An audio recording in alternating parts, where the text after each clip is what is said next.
Welcome to Fantasy Sports Daily, powered by FantasyGuru.com. Monday through Friday at 12 p.m. Eastern Standard Time, 9 a.m. Pacific. Ray Flowers breaks it all down for you from a fantasy sports perspective.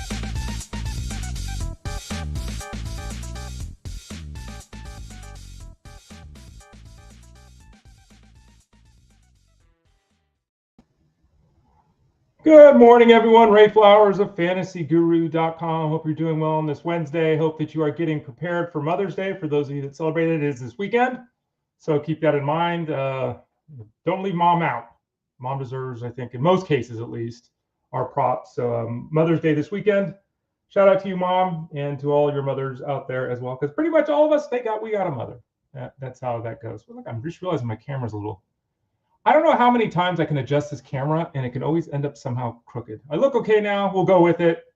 We're slightly off. We'll go with it today. I'm Ray Flowers of FantasyGuru.com. Thanks for joining me here on the show. I appreciate it. Monday through Friday, we have Fantasy Sports Daily, powered by FantasyGuru.com, and it's a free show. You're well aware of that. All the places to watch us, type in Fantasy Sports Daily to your podcast network. Head over to FantasyGuru.com. Click the Elite Plus tab at the top of the page. Watch us on youtube.com/@ElitePlusNetwork, facebook.com/FantasyGuruHQ. What about Twitter X @FantasyGuru site? You can find links down below if you're on YouTube, or you can just go to the places I mentioned. On those last three places, YouTube, Facebook, and Twitter X, you can watch the show, whether you're live or on demand. And then, of course, you can ask comments and leave questions that we will address throughout the show. So check that out. Again, I'm Ray Flowers. Follow me at Twitter, X, Instagram, Threads, Blue Sky, all the places at the Ray Flowers. All right, it is a Thursday. So what are we doing today on a Thursday? We're talking baseball and football. The first half hour of the show is baseball talk. The second half hour is football talk. Tyler Beaker will join us. He joined us last week to talk quarterbacks on Thursday. He'll join us today to talk wide receivers. Last week on Friday, Russell Clay joined us to talk running backs. He'll join us tomorrow to talk rookie tight ends. So we're going through quarterback, running back, wide receiver, and tight end for all the rookies that were drafted, and getting Tyler and Russell's thoughts on what those guys' short-term and long-term outlooks will be. We'll talk to Tyler again about half an hour looking at the wide receiver position. Before we get to any of that, let me throw it up on the screen. We said it yesterday. I think we said it on I wasn't here yesterday. We talked about it yesterday on the Elite Sports Show with Jeff Mans. Let me lay those three shows out for you. This show, Fantasy Sports Daily, is the free show, 12 o'clock Eastern Standard Time, Monday through Friday. Jeff Mann's Elite Sports Show on SiriusXM Fantasy Sports Radio is 3 to 6 p.m. Eastern Time, Monday through Friday. I'm not here on Wednesdays. I'm with Jeff on Wednesdays on that show. And then Monday through Friday, Elite Sports Game Time, 8 to 10 Eastern Time. Right now, we're spending about an hour and a half of the show, the 2 hours, talking baseball every night. Tonight, we will be visiting with Fantasy Bosco. Rich Mileto will come on to talk a little NASCAR. So if you're looking for that, he'll join us on the show tonight. We've also had UFL talk on the show with Mark Hogan. We've talked to Russell Clay's been on the show. Tyler Beaker's been on the show. And I want to say, Slappy White. We talked horse racing with him, and we'll have him on in the future here as we continue to look at the trio of races in the Triple Crown. But before any of that, before we get to the news of the day, remember, go to FantasyGuru.com, click the subscribe tab in the top right corner. You can get signed up for any and all products at the site. Okay? All of them. And you can send a note to support at FantasyGuru.com. Support at FantasyGuru.com. Let me see here. What's going on here? Oh, man. All right. Someone's texting me. I'll have to ignore it. We're on the show here. Let's be professional, Ray. Click that subscribe tab, top right corner. Send a note to support at FantasyGuru.com. And as you can see there on the screen, we're offering a blowout sale right now. All three of our products for baseball, the seasonal baseball product, the betting baseball product, and the DFS baseball product. All three of them for one low price of $75. So you can go to the website, click the subscribe tab. It's now on the sales page. You can always send a note to support at FantasyGuru.com. Maybe you have one of the three products and you want to add the other two, right? We're open for business, folks. So we got baseball coverage for you. I'm involved in all three products. If you've got an interest there, send a note to support at FantasyGuru.com. And again, we've got the football product rocking and rolling. We're still covering basketball. Justin Fensterman is still doing bets there. We're still covering hockey. As you heard, we're covering UFL. We're covering horse racing. We've got soccer, EPL stuff going on. So head us up, support at FantasyGuru.com if you have any questions about any of the products that we have to offer. All right, let's go back to the main. Oh, Ray, learn how to use your. There we go, Ray. This technology stuff is so fancy. I know. It's actually worked out pretty well. I know sometimes I complain about it, but honestly, it's worked out pretty damn well. If we're being pretty fair about this, right? pretty good look every day, pretty clean look. Most of the time, the technology, is a whiz bang and it comes through. Pretty good stuff here. And I guess a shout out to StreamYard, who we actually host this with. So if you're looking for a hosting company, I'm not getting paid for this. StreamYard's done a really good job for us. So you might want to check it out. All right, let's talk a little bit about some injuries, some order changes, some pitching news. We got a little bit of everything here on the show today. We're talking the baseball side of things. Man, that camera's annoying me because it's off. I have a stand-up desk. We talked about this, so I'm adjusting throughout the day, doing different calls and Zoom things and all that. And I guess it's probably an eighth of an inch, quarter of an inch off. I can tell. I guess it's just me. We'll be all right. Lawrence Butler was dropped to 6th in the batting order by the Athletics.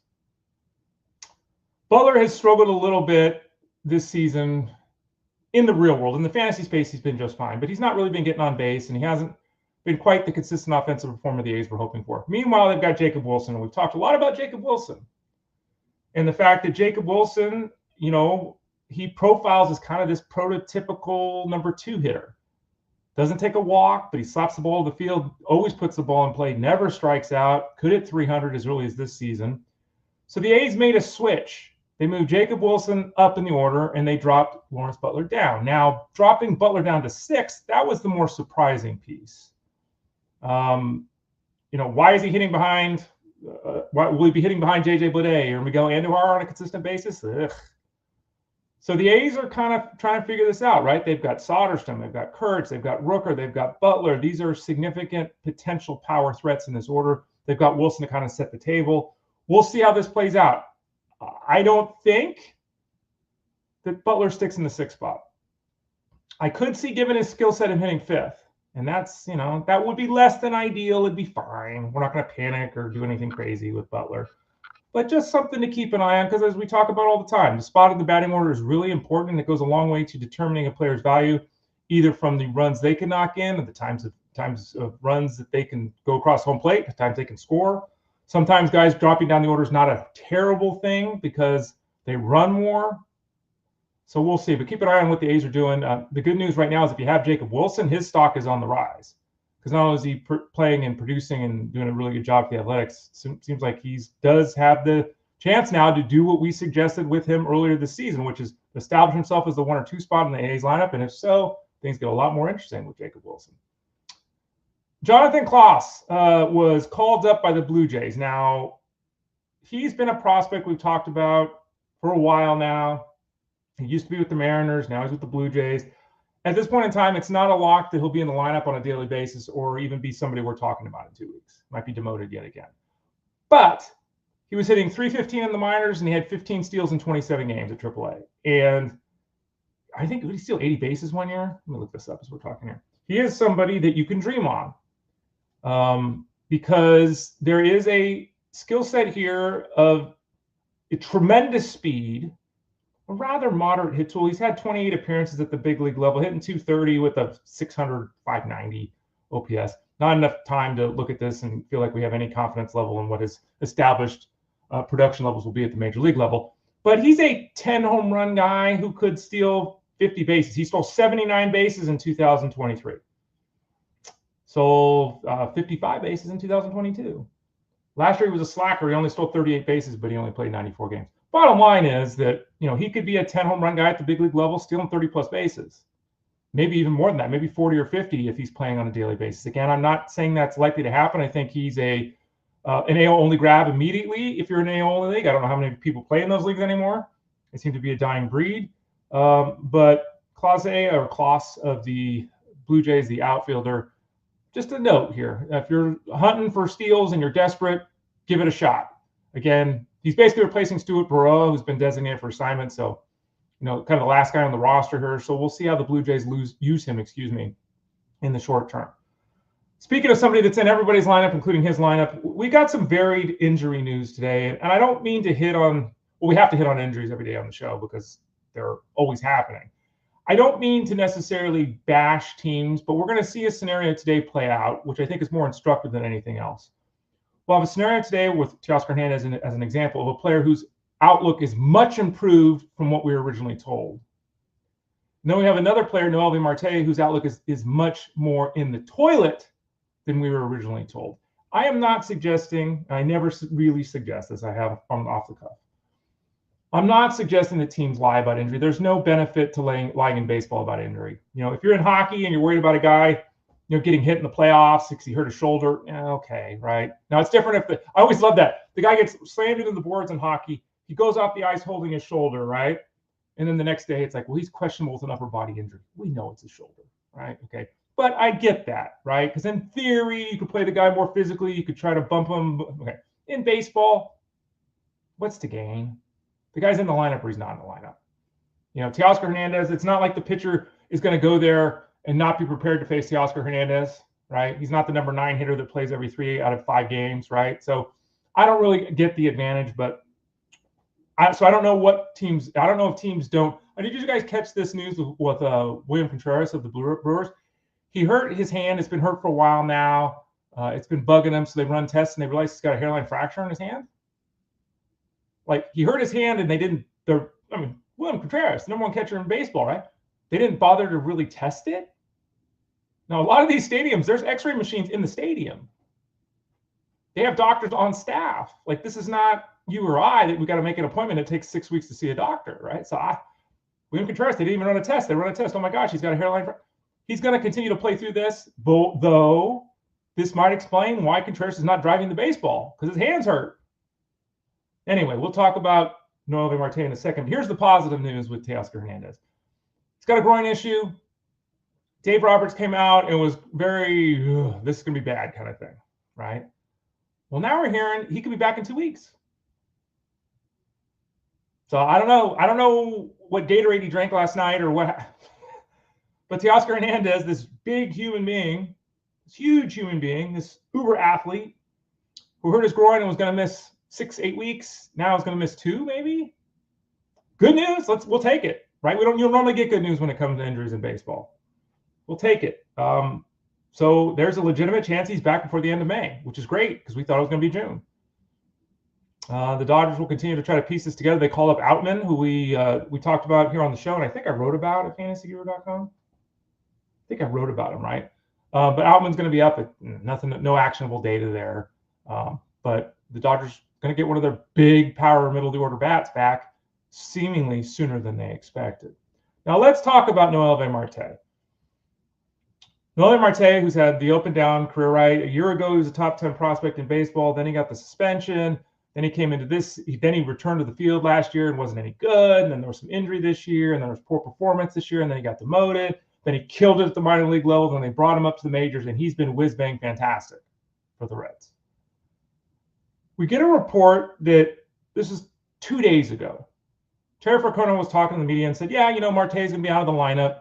He's been playing through an issue with his left side that he's been dealing with for a while. Well, when did this injury, this issue come up, Terry? Well, it came earlier this season when he was playing at AAA. So Noelvi Marte has been in the big leagues for weeks. Weeks. He's been playing through a side injury. They're just going to be a little cautious with him, give him some time. Makes sense, right? You get an injury, you play through it, you're not quite right. Some days you wake up, maybe you make a move, you kind of tweak it. Okay, so the Reds are going to give him a couple days. Okay, fine. Now we hear 2 days later that Noelvi Marte is going to miss weeks, if not months, with a grade 2 strain of his left oblique.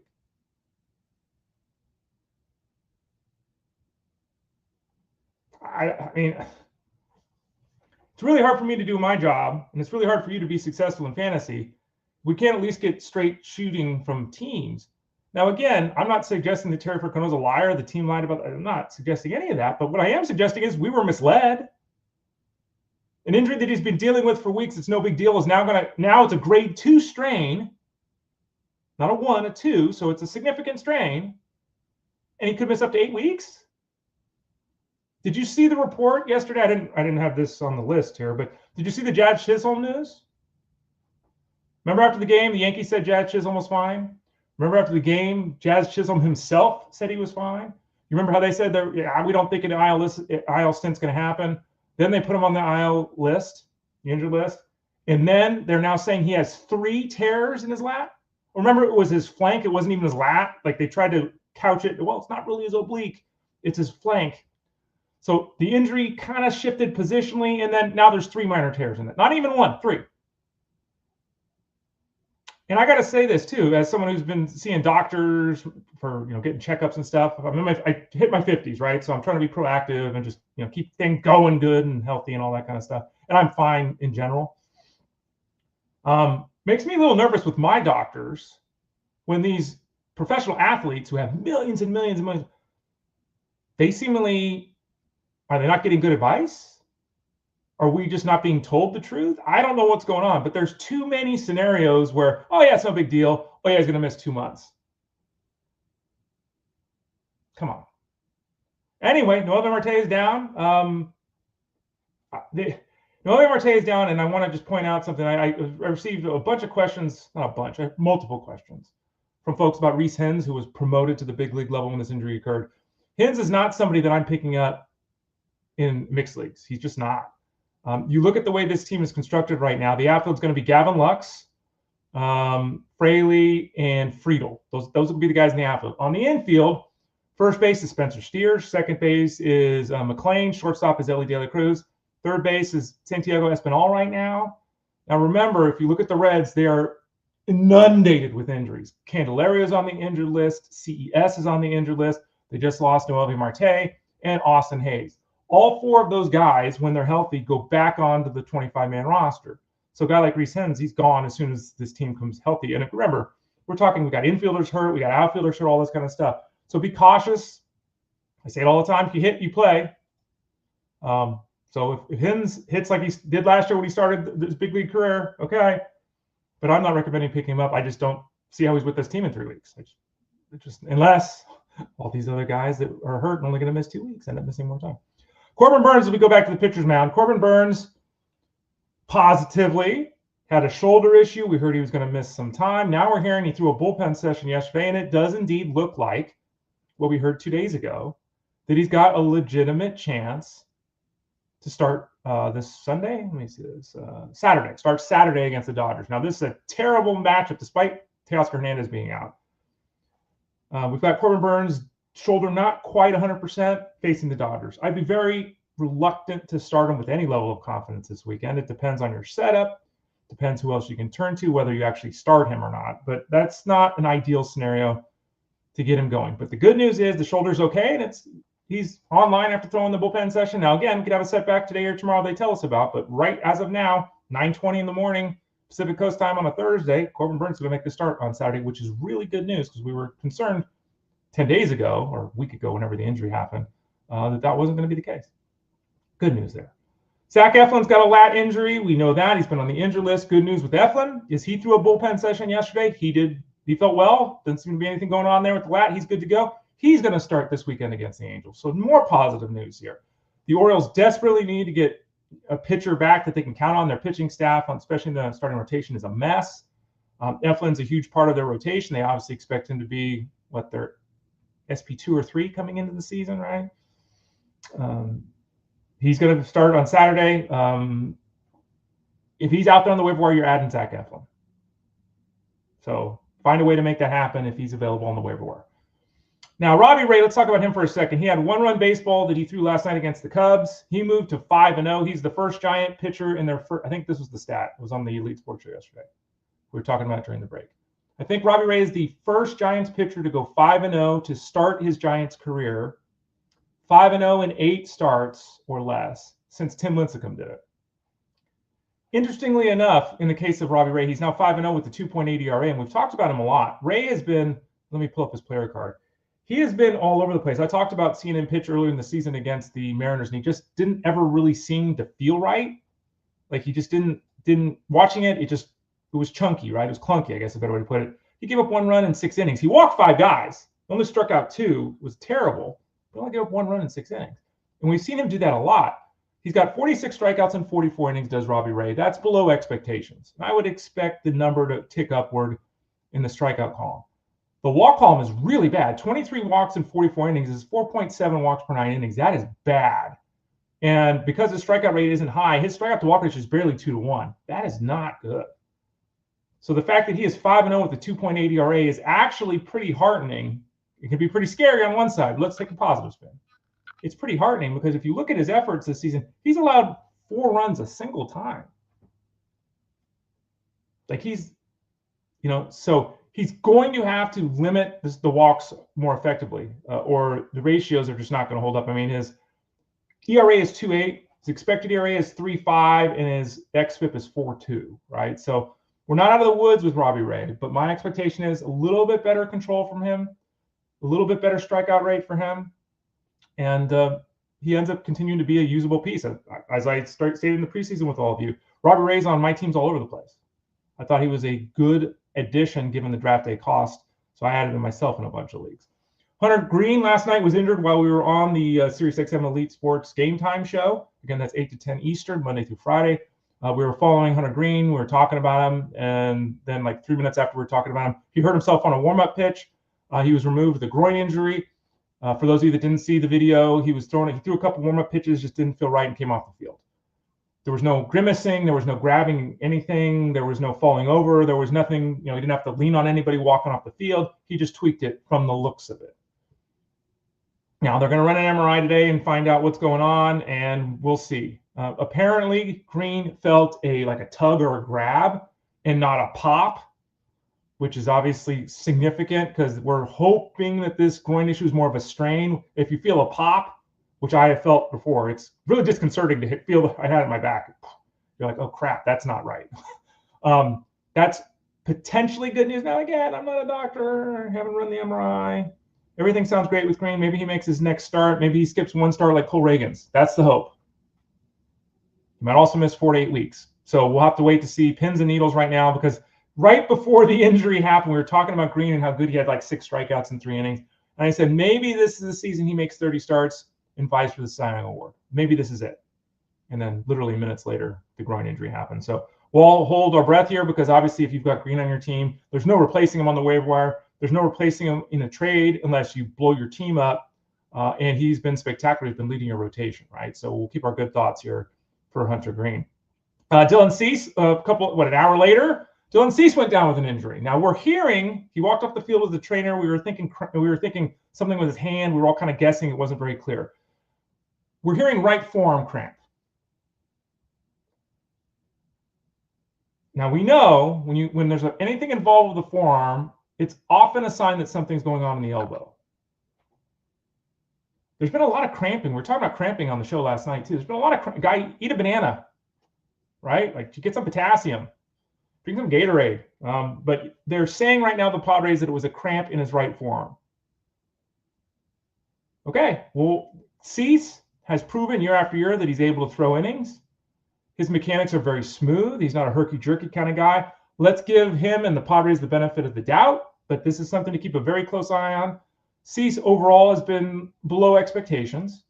A lot of that has to do with one terrible start, but he's been a little below expectations overall. We'll see. Hopefully he's able to make his next start against the Angels early next week. We'll continue to follow this storyline because Cease and Greene, obviously two of the better power right-handed pitchers in baseball. Uncertainty with both right now as we record this show, or do this show. We're recording it and doing it. It's live and recorded. It's both. You get the point. Yusei Kikuchi. I was asked about Kikuchi last night. Ray, would you start Kikuchi? And I was like, I'd say he's an average start tonight. I'd lean to no. Well, the good news is he allowed 1 run in 6 innings against the Blue Jays and seems to be kind of back on track now. And even better news with Kikuchi is next time out, you are starting Kikuchi. Very clear about this. Next time you say Kikuchi takes the hill, we're starting him. Why? Because he's set to face the Orioles, and the Orioles cannot, for the life of them, hit a left-handed pitcher. They can't do it. So Yusei Kikuchi, next time out, you want to be starting him. Keep that in mind if you've got Kikuchi.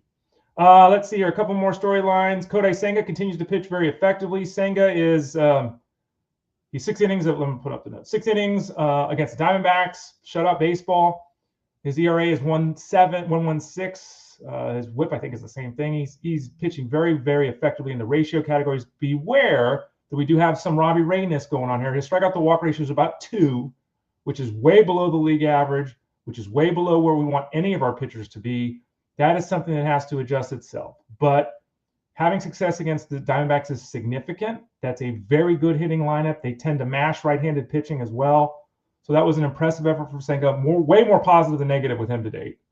But also somebody that needs to cut down the walks and uplift the strikeout rate a little bit if he wants to have any chance of being remotely positive remotely dominant is a better way to say it, in the ratio categories. Remember, he's had all this success, but he still has a 1.16 whip, which is a good number. Don't mistake that. But the 1.16 ERA, come on, that number is going to be 3.5 if he's good this year. But he's pitched on balance well, and that's nice to see. Merrill Kelly, who returned from his own cramping issue, 3 runs over 6 1/3 innings, and the loss to the Mets on the other side of things. He had one outing that was really bad. I think he had 2 outings that were kind of rough, but overall, his whip is 105. His whip's even better than Senga, this is really good. And he almost has a 3-to-1 strikeout to walk ratio. Merrill Kelly's boring? Yeah, absolutely boring. He's also pretty good. He's very effective. And he's a guy that can round out a starting rotation for you and be very solid without being a leader, without being a star. He's kind of in that, Littell range, right? Those guys that maybe Tyler Mahle when the season's all kind of said and done here. These guys that miss enough bats that you're interested in them. They don't beat themselves very much with the walk. They go 5-6 innings every time they take the hill. Merrill Kelly's doing a very good job there. In the chat room, I see 1 comment or 2 comments to address. A couple updates on the Dodgers pitchers before we talk to Tyler Beaker as well. Tyler Glasnow is going to start playing catch on Friday in his return from the shoulder issue. We'll see how that goes. No idea whatsoever when he's going to be back. We've speculated on this show he's going to miss all of May. At this point in time, I think that's got to be the position. Let's hope that's all it is. Be very important to see what happens tomorrow with him when he plays catch. Blake Snell is also coming back from a shoulder injury, and he's also going to throw on Friday. So both these 2 guys, Snell and Glasnow, will fall very close to the reports that come out tomorrow because those are 2 huge pieces for the Dodgers. They have ramifications for guys like Dustin May and Tony Gonsolin. Don't forget that Clayton Kershaw is a couple of weeks away from him returning to the big league level. So the Dodgers are about ready to change up their entire starting rotation potentially. And obviously guys like Glasnow and Snell, very important in the fantasy space. Angelo says that he dropped Noelvi Marte for Javi Baez. I had a question about Javi Baez in the Discord today at fantasyguru.com. So later today, I'll have a Rays Ramblings piece where I go into great detail about what's going on with Shane Baz. A lot of questions about Shane Baz. So there'll be hundreds of words about Shane Baz. And I'll also obviously touch on Javier Baez, multi-position eligible, and another big night last night for Javi Baez. And then finally, before we talk to Tyler Beaker, Mark Campbell says, not that many productive third basemen in fantasy. I have Chisholm, and I have been rotating at third base since his injury. Starting Javier Baez today, and Marte was my guy a few days back. Any recommendations? Well, I would recommend, Mark, that you read the Rays Ramblings piece. It'll be out in a couple hours. That'll, again, talk a lot more about Javi Baez. I think that when you lose a player like Chisholm, you're not finding a 30-30 guy on the waiver wire. There's no chance of that. I think that Baez is a very solid addition if you've lost Chisholm because he is playing on a pretty much daily basis. He qualifies at multiple positions. He will qualify in infield and probably outfield in your setup. That helps replace Chisholm as well. I don't think he's a long-term answer, Baez, but you don't need a long-term answer because the hope, despite the 3 tears for Chisholm, is that he's back in 4 to 6 weeks. But right now, Baez is not a bad pivot at all. We'll continue to monitor things with him. Again, let's check out that article today. I'll write a lot more about Baez. I think people are a little too excited about him. We talked about him, a week ago here on the show too. But he's a good move for you to have made given the situation you're in at the moment, Mark. All right, so that's some talk about some baseball. Let's talk about some football. On Thursdays, we talked to Tyler Beaker of fantasyguru.com. Last week, we talked to him about the quarterback position in the rookie. And today, we'll talk to him about the wide receiver position and the rookie. So let's welcome in Tyler Beaker of fantasyguru.com. How you doing, Tyler?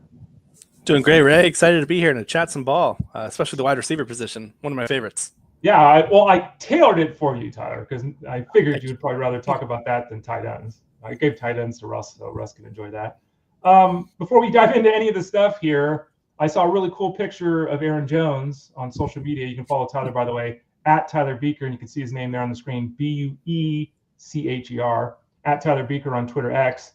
And that cool photo was attached to your updated best ball rankings over at fantasyguru.com. So talk to us a little bit about that, Tyler. Yep, published those yesterday for our friends over at Underdog. I'll also be having best ball rankings up for DraftKings and for drafters in the very near future. Underdog, $2 million up top for this year's Best Ball Mania. Best Ball Mania number 6. The years are flying by. Crazy to see how they've changed the structural payouts of that year after year. This year they're offering $2 million up top. I think that's well worth pursuing. Got a slow draft going right now. I plan on hitting a fast draft later today. It should be a lot of fun over there at Underdog this summer. And I pulled up because there's a downloadable file and all that with Tyler Correct. over at fantasyguru.com. So for those people that want to get involved, maybe they've never done this, you basically created the rankings and created a scenario where they can basically plug those rankings right in to the website. Is that correct? That's correct. Yeah, I gave you instructions on the web link of how to upload directly to underdog.com, and that way you can just use those as your go-to source. You can also pivot and toggle between that and ADP and the website's ranking. So that allows you to also see where other players are going relative to where I have them ranked. If you're trying to figure out who's the best player on the board versus can I escape this player and get him the next round, maybe if Tyler's really high on him. Yeah, I think it's a great tool to use in terms of being able to draft not just solely off of specific websites set of rankings or ADP, but something that we have catered at Fantasy Guru, which is more toward the tournament winning upside. Hopefully we get the $2 million by one of us over here. Yeah, so Tyler's got those updated rankings at fantasyguru.com. We're going to discuss the rookie wide receivers. He's written about all kinds of players and the player profiles. He's been part of the crew doing the live streams on Tuesday nights, talking about the draft and all the player movement. Go to fantasyguru.com, click that subscribe tab in the top right corner, and get signed up. You can buy everything right now. You become a part of the Elite Mafia, the largest active community in fantasy sports. You can get all of Tyler's articles. You can talk to him in chat rooms. You can get his. He was on with Armando Marsal on Minder Marsal. You can get his podcast, all that stuff. Click the subscribe tab in that top right corner over at FG. All right, Tyler, let's talk about wide receivers. And there's two main wide receivers that people are super excited about, I think, long-term and even this year. So let's start at the top with these two guys. Ted McMillan, who went to Carolina, Travis Hunter, who went to Jacksonville. Which of these two guys would you anticipate being the better play in 2025? And if you're in a dynasty or keeper league, which guy would you prefer to have long-term? Great question. Love the way you phrased this. To answer the 2025 outlook, I'm going to go with Ted McMillan. Really, really like this fit in terms of adding a competent X receiver to Bryce Young and this passing attack. They've had some whiffs recently in Mingo, Leggett. Excited to see this new guy here from Arizona, 6'4" boundary receiver, finished top 6 among all FBS wide receivers in yards per game each of his final 2 seasons, 100+ yards per game in each of those years. He's the Panthers version of Mike Evans. It's great. Okay. In post-draft pressers, we saw general manager Dan Morgan and head coach Dave Canales talk about his body control, his catch radius, his jumping skill set, and particularly his work in the red zone. We've had reports that multiple teams called up for the Panthers' number 8 spot in order to get this spot here where McMillan was selected in the draft. Panthers declined those. They stayed pat. They selected McMillan. I think he's the immediate wide receiver 1 on this team, leading the board across all major statistical categories. I have him as a back-end top 24 wide receiver. Should get flooded with a bunch of targets here in year 1. Okay. But no buts. Is the long-term answer Hunter? Because you said this is a great way I worded the question. Would you tilt Hunter's way in Dynasty Keeper? It's a fair question. Let me say in non-IDP leagues, I have the tier 1 Ashton Gianti by himself. Mm-hmm. Tier 2, I have both of these wide receivers, McMillan and Travis Hunter, and Omarion Hampton, all in that group as tier 2, the set of 3 right there. Okay. So depending on team needs, if you really want the immediate producer, McMillan may make more sense. I think Hunter has the highest upside just because of what we've seen to date. I have no reason to doubt the Heisman winner, the Beltnikov Award winner, this guy that just continued to improve year after year. And this offense for Jacksonville, we've talked about how the head coaches and the coaching staff, the front office, they intend on using him as a wide receiver first and foremost, a defender as a secondary position. And then let me just also preface this by saying in an IDP format where it's a rookie draft with IDP, right, I think Hunter belongs in that tier 1 with Gianti behind him as the number 2 overall selection. But just for those extra fantasy points that he may recruit through tackles or pass breakups or even interceptions, I think Hunter belongs fully ahead of McMillan in that format specifically. So I don't remember if I asked you correctly. I know I asked Armando. So you're suggesting that Travis Hunter, in an IDP league should get points for both sides of the ball. Like he should be one player and he should get points for catching a ball and knocking a pass down. That's how you see it. He should be one player. You get it all? It doesn't matter what I see. It's what your league scorings are. Know your league format and your league scoring settings. We were just talking about this over in our Discord channel earlier this morning about a player who's whose commissioner decided to change the rules after the draft, which immediately impacts the scoring value of a guy like Hunter specifically. If you're to suddenly give him all those tackle points and breakups and interceptions and defensive touchdowns. So know you're scoring first and foremost, pardon me. But yeah, I think Hunter is above McMillan in an IDP format. And I think if he's getting those points, he's right behind Jonte. I would imagine 99% of leagues still go with Ashton as the number 1 pick, with Hunter being number 2. Unless you're in some crazy scoring format where pass breakups are 5 points, interceptions are 8 points. But again, know your scoring format. Okay, sorry. Yeah, back to Hunter. As far as just the offensive side, I think we have to look at this in a positive light for sure. He links up with Trevor Lawrence, hell of a get over guys like Shador or I don't know who's going to start for Cleveland. That's just a random dart throw. Also, a quality offensive line. Icing on the cake, Liam Cohen as the play caller helped Baker Mayfield just throw for 4,500 yards, 40 passing touchdowns for the first time in his career. When you compare that to like the Cleveland situation, it's hard not to immediately become enamored with his possibilities here, especially considering the depth chart is wide open. Hunter and Brian Thomas Jr. should contend for 1A, 1B with respect to route participation marks, target share, should see a lot of volume right out the gate. I just think that there's a chance that there's a higher ceiling for Tet McMillan in the Panthers offense relative to Hunter in year 1, as he's still learning. Maybe he's spending more. We don't know for sure the split between offensive and defensive snaps. So there's a little bit more ambiguity there. So I have it phrased as McMillan as a back and wide receiver 2, Hunter as a wide receiver 3 with wide receiver 2 upside. Tyler Beaker, fantasyguru.com. Now, Tyler, you mentioned Liam Cohen, used to be with Tampa Bay. You mentioned Ted McMillan and Mike Evans. Okay, let's talk about Tampa Bay. They still have Mike Evans, who's obviously winding down his career, still got his 1,000 yards last year, but, he's winding down his career. They've got Chris Godwin, who's coming back from yet another injury. Emeka Egbuka was obviously drafted here. What do you see short and long term from him? I mean, it seems like a really good addition for the Bucs in a position of need eventually. Does he emerge in year 1? He's going to take a few years. What are your thoughts? Again, you are nailing the phrasing of these questions.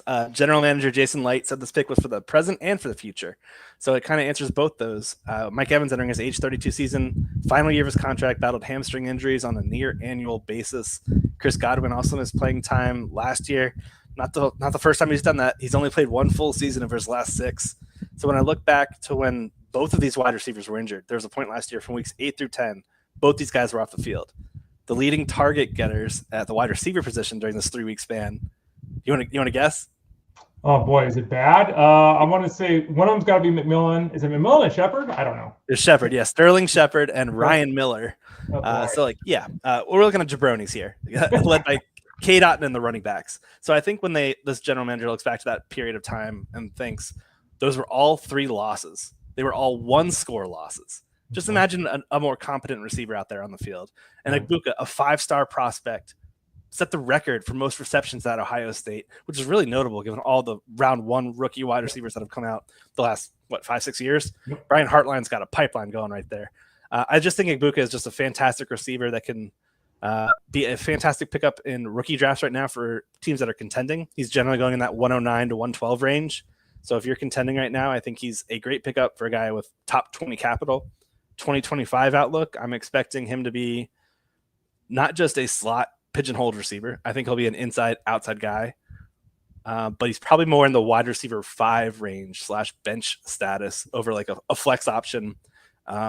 Maybe we see an injury pop up where he finally gets to elevate into your redraft start-sit lineups, but as of now, I'm probably looking at him in the wide receiver 5 range. Really, really like this guy, though. Tyler Beaker, fantasyguru.com. The Packers drafted Matthew Golden, which in theory they need a wide receiver 1. They've never established a guy since Jordan Love took over. It's just as likely to be Bo Melton as it is Romeo Dobbs in any week. Golden's kind of a little bit of a polarizing prospect. He's fast, but what did you think of the selection of Golden? And given that receiver room, I mean, how much is he even going to see the field this year? Do you feel like the draft capital is going to force that? Because they've got a lot of options out there at the wide receiver spot. Yeah, you're right. 4.29 speed, fast, but the production profile was super lackluster. Looking at his years at Houston and at Texas, these type of receivers are really tough to analyze because they run the whole gamut in terms of having the largest range of outcomes. We've got top end, maybe an Xavier Worthy type of rookie season, bottom end, Henry Ruggs, where we're looking at. No. That's the bottom end. Yeah. But we've seen so many of these college football flat out burners that just fail to translate that speed into productive NFL careers. And you mentioned it. It's a very crowded mix in Green Bay. We are very accustomed to tilting over this unit because Matt LaFleur spreads the ball around with this offense. He spreads out the route participation marks, the target shares. There's just a ton of receivers here. And it's a team that doesn't throw the ball a lot. They were 31st in pass rate over expectation last year. So it's a small pie with small pieces in the pie. Mm-hmm. So to me, he's like, if I'm looking at 2025 outlook, I think Golden's a wide receiver 6. He's going to do that sporadic spike week thing, better in best ball, quote unquote. You know what I mean? Yeah. Maybe a daily fantasy play from time to time. Maybe we hit him in the props market, depending on the matchup. But I'm not excited to click his name. You excited to click the name of Luther Burden, who goes to the Bears? The Bears, obviously, all the talk in the offseason about all the improvements they made on the line and what they're doing here, the coaching change. They technically Keenan Allen could return, but he's not going to return, it doesn't look like. So it's DJ Moore, Roma Dunze, and Burden. So talk to us about Burden in particular. And does his addition dim the light at all for a Dunze or DJ Moore? Yeah, very high pedigree prospect, 5-star guy, top 10 in yards per out run and yak per reception in 2023. 2024, we saw a bit of a fall off. The poor quarterback play at Missouri. Some diva moments here. So that he's one of those types. Fascinated to see him, though, with Ben Johnson, who is super excited to get him. They kind of want to put him in the Amon-Ra St. Brown role. And some of you may scoff at that notion of him being the Amon-Ra St. Brown role. Sure, it's a lofty ceiling. But let me give you this quote from Ben Johnson because it's a great one. Luther Burden is a stud. He's a playmaker waiting to happen. 6 foot, 200+ pounds. It's rare to see someone with his movement skills. He can stop at a dime, immediately accelerate. Give him a little bit of space, and he can make big things happen. A dangerous player and weapon. I see big things in his future. Love to hear that. Love to hear that from your head coach. So when I look at that and translate it to 2025 outlook and beyond, I think he's really just at best, a dynasty selection right now, where he's probably in that same range as Egbuka, 109 to 112, maybe falling into round 2 in a super flex or tight end premium format. Because when you sit down and actually go through the projections of who's getting the targets, it becomes pretty apparent pretty quickly. There's a lot of people here, and it's a lot of mouths to feed. So I'm expecting inconsistent outings from him in year 1, but I still think that ceiling for him is sky high, and he's somebody I definitely want to invest in Dynasty. Tyler Beaker, fantasyguru.com. The Titans obviously changed things up. They drafted Cam Ward, new front office, new coaching staff here, kind of changes being made all over the place. Nick Westbrook-Akine, who somehow scored a touchdown like every week, despite getting 2 targets every game. He's gone now with Miami. So Miami, we'll deal with them in a future time. But let's talk about the Titans directly. They've got Calvin Ridley. And there's some talk about Calvin Ridley being moved around the formation, more this year, which is a good thing. They added Tyler Lockett for some veteran presence, even though he's no longer the player he once was. And Ayomanor, I always say his name wrong. Help me out here. Ayomanor. Yeah, okay. I always say his name wrong. The guy from Stanford. They add him. And you look at this group here, Van Jefferson, Treylon Burks. It's like he could find himself having a significant snap count here in his rookie season, especially given the fact that, both Ridley and Lockett, I don't know, what do they weigh out combined, 182 pounds? They're not big guys.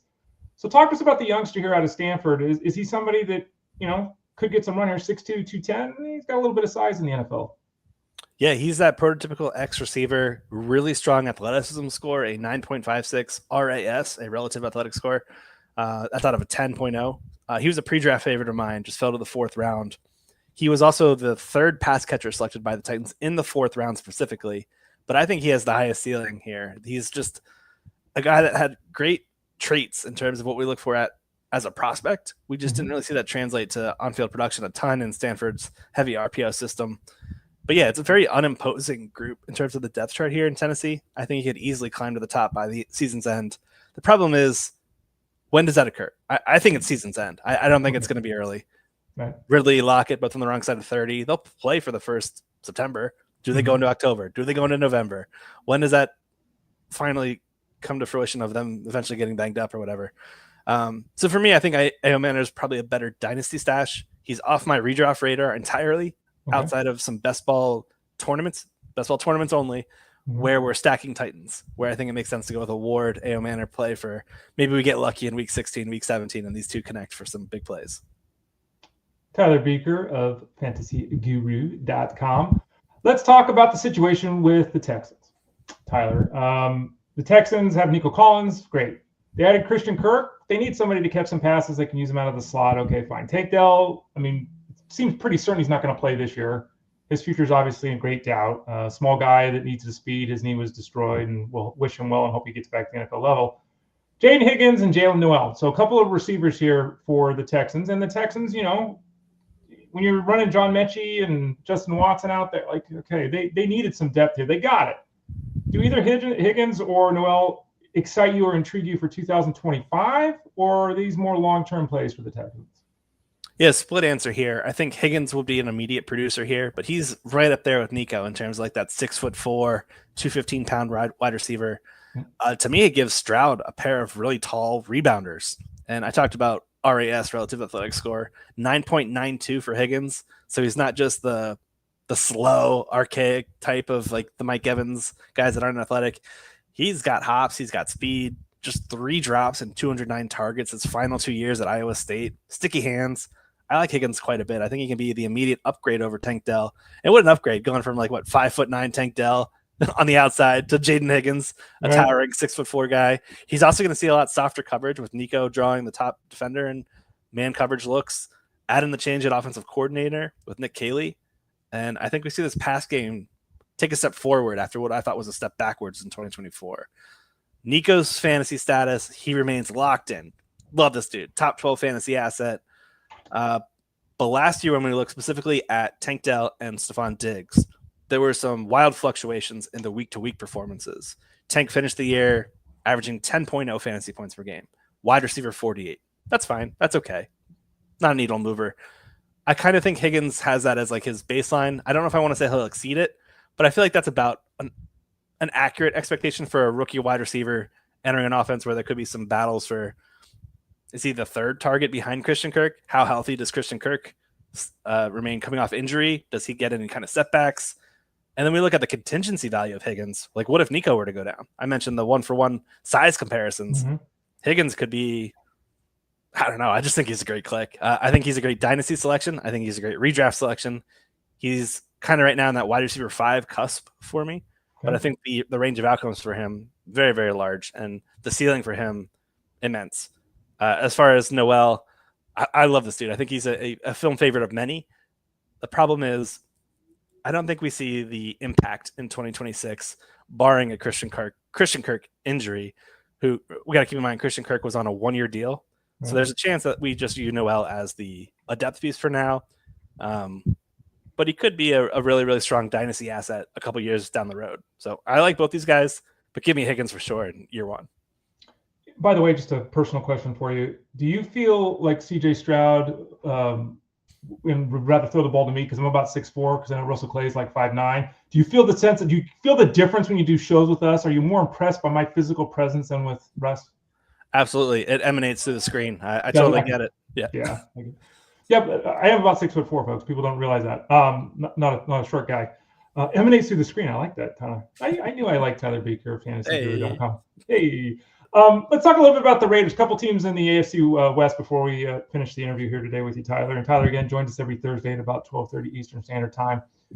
The obviously the team in Las Vegas, the Raiders, they got Tom Brady in the house now, and Geno Smith was brought in, and obviously Ashton Genty in the running back situation. They've got Bowers at the tight end position, so they got a lot of bangers here.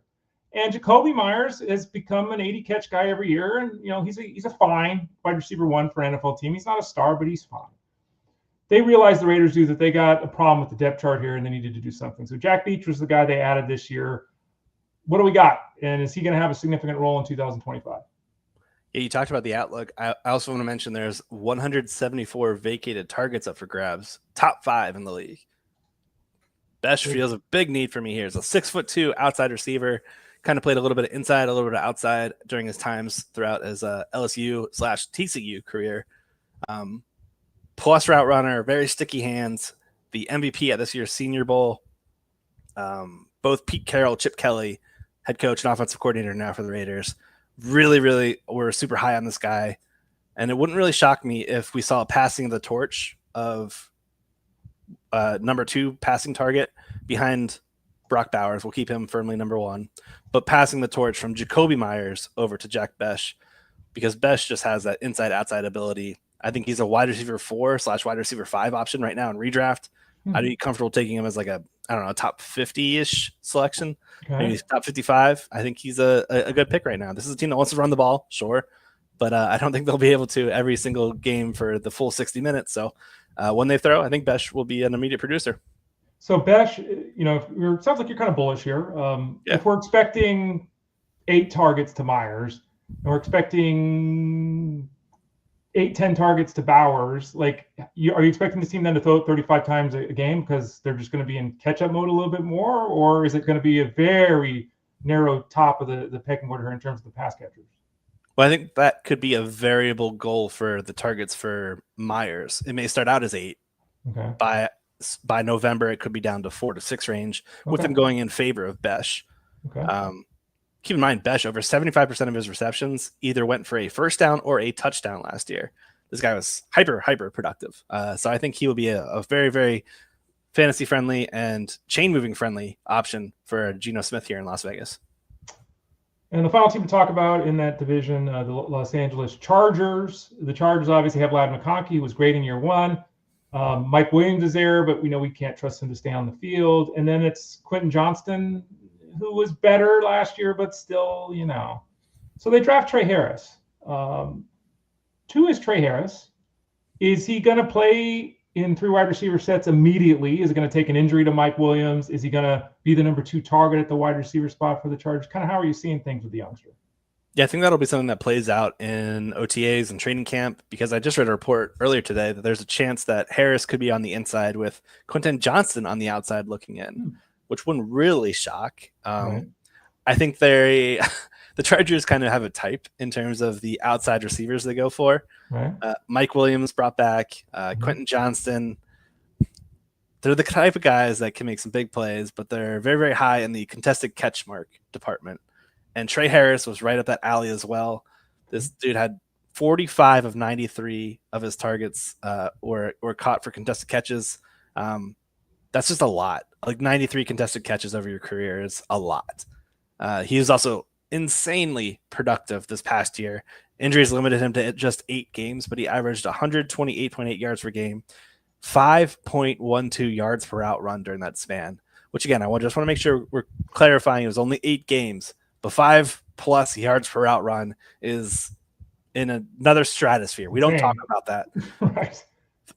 Greater than 3 is tremendous. So 5 is just otherworldly.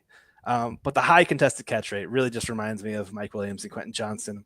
And that's a big red flag to me. I'll say they are looking for outside help. So the green flag is the opportunity. They're looking for some immediate producers. Quentin Johnston's been very up and down through his career to date. Mike Williams turns 31, just cannot stay healthy at this rate of his career. I think Harris should see the field right away, and maybe we get Justin Herbert to elevate his play. Maybe it's just through pure volume. Maybe it's through better passing where he's not forced into contested catch situations.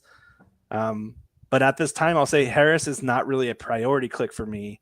I think he's more in the wide receiver 7, maybe wide receiver 8 range, where there's a possibility that, okay, we don't need to have a crystal ball here. Week 4 or 5, Mike Williams is getting injured. Yeah. Right. At that point, we're all kind of chasing him off the waiver wire. Right. So if you want to be a step ahead, sure, maybe you stash him. Maybe you grab him in some best ball formats with some Herbert teams for some stacking possibilities. But I don't know, man. The contested catch thing really just worries me. I feel like we've seen so many of these big-bodied guys that don't catch the ball well fail to make a consistent impact at the NFL level.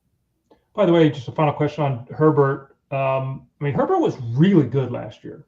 Now, his attempt total dropped, 150 attempts from his first 3 seasons. He threw the ball barely 500 times last year. He only threw the ball 3 times the opponent. And he had a stretch there of was it 8 games or something where he didn't throw an interception. He was really effective last season. Yeah. But he kind of looked more like Russell Wilson statistically than the Justin Herbert guy. More the same this year. 504 passes for 17 games is a really low mark. He threw the ball 699 times, 672 times. Any chance that 504 becomes 574, 600 this year, or you just don't see it in this offense? All right. Weeks 1 through 4, this was one of the most run-heavy teams. Only the Ravens ran more to start the year. I think week 3 or 4, Justin Herbert suffered an ankle injury. Then they had the really early bye week. When they came back, they said, okay, let's start leaning on a healthy Herbert now. And they started throwing the ball much, much more to close out the year. But I think those opening 4 weeks tell me what we've known about Greg Roman for years. This guy wants to run the ball when he has a chance. Now they have a two-headed backfield in Najee Harris, Omarion Hampton, where I think they can run the ball a lot more effectively than J.K. Dobbins and Gus Edwards. Right. So I'm not sold that the number spikes up drastically. I would say that it probably does go up just due to the fact that these running backs probably allow them to extend more third downs, keep them on the field longer, and just provide more plays in total to the offense. But I'm not sure it's going to be a massive jump in terms of pass rate or pass play percentage. Interesting too, because Harbaugh came out and said his goal is to get Herbert to the Hall of Fame. That was It's like, well, if he's throwing the ball 500 times a year, get it up to 600, man. He averaged 650 his first 3 years. Let's go. Tyler Beaker, fantasyguru.com. Tyler, thanks for your visit today. We appreciate you coming on every Thursday. I know you're on every Tuesday on the live stream at 7 o'clock Eastern time over at FG. You can get that live stream and all of Tyler's work by clicking the subscribe tab in the top right corner at FG. What do you got coming up here over the next week or so? And remember, we talked about this earlier. His best ball rankings for Underdog just went live yesterday, right? So they're available right now if you want to get involved with that this weekend. But what do you have coming up here over the next week? You talked about at the beginning of me jumping on here. Armando Marsal and I have been doing a podcast. We just started a series on Monday where we're doing kind of an around the horn, division by division fantasy preview. Consider it like a little bit of an appetizer prior to our draft guide launching the beginning of June. He and I are just kind of looking at the state of teams in terms of what's happened this past offseason, players lost, players added, how the NFL draft impacted some teams, some coaching changes, some scheme changes, and what we're kind of expecting as we get ready for the 2025 season. We are putting out a podcast every Monday and Friday for that, and I'll also have a written article kind of summarizing my notes on that. That'll also be posted to fantasyguru.com. Pretty good. Check it out, folks. Click that subscribe tab in the top right corner. Get set up. You can always send a note to support at fantasyguru.com as well. Again, Tyler, thanks for your help today. We'll talk to you a week from now, and the folks can find all your great work over at the website. Right, thanks for having me, Ray. Have a good one, everyone. He's Tyler Beaker. I'm Ray Flowers. We'll be back here on the show at 12 o'clock Eastern tomorrow. We'll be talking baseball the first half of the show. The second half of the show, we'll visit with Russell Clay. We'll talk those rookie tight ends. There's 2 guys everyone's talking about at that position. Is there anyone else you need to know about? Russell and I will talk about it tomorrow. For Tyler, I am Ray. Have a great Thursday, folks. This has been Fantasy Sports Daily, powered by fantasyguru.com.